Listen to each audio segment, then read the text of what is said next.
guys! So ngayon, umaga na, kaya kakain ako. Siyempre, kasi ganun ako eh. Kaya, kakain tayong tinapay at saka itlog na luto ni nanay. Luto ni nanay guys, eto guys. Eto pa, okay. Guys, tas ipapalaman natin siya dito sa tinapay. Ano yan, 25. Tas ito naman yung ketchup, sarap niyan. Testingan natin, let's go! Ng kamay. Ma, ano ako? Tsara, di kumain ng mainit to itlog. Bago luto lang kasi guys. Kaya maano yung itlog. Yan, pakabusog ka. Pa. Kaya lumaki. Ha? Grabe. Patayin ko muna guys. Ano asawa niya? Namin.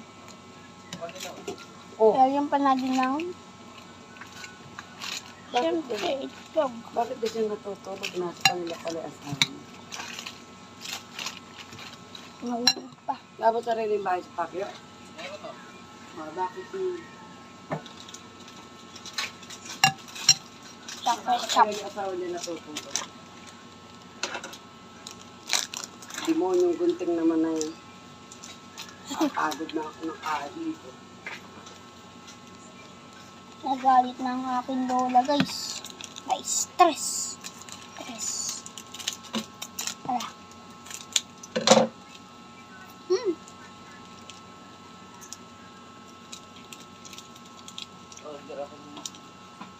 Ito ang gawin nyo para magawa nyo to.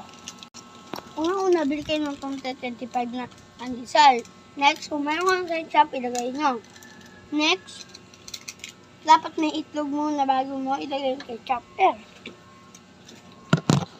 Sandaan. Ito ako na ziplock kasi mahulog na siya.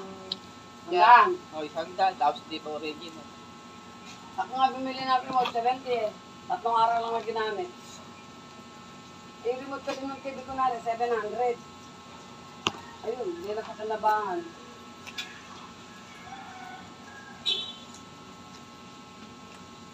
Pwede gumawa ang tinapay kami na. Sige po.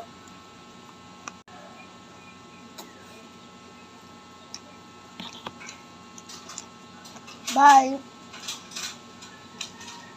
Like, comment, and share, subscribe. Bye-bye! Thank you for watching. Like, share, comment, and subscribe. Bye-bye! Bye!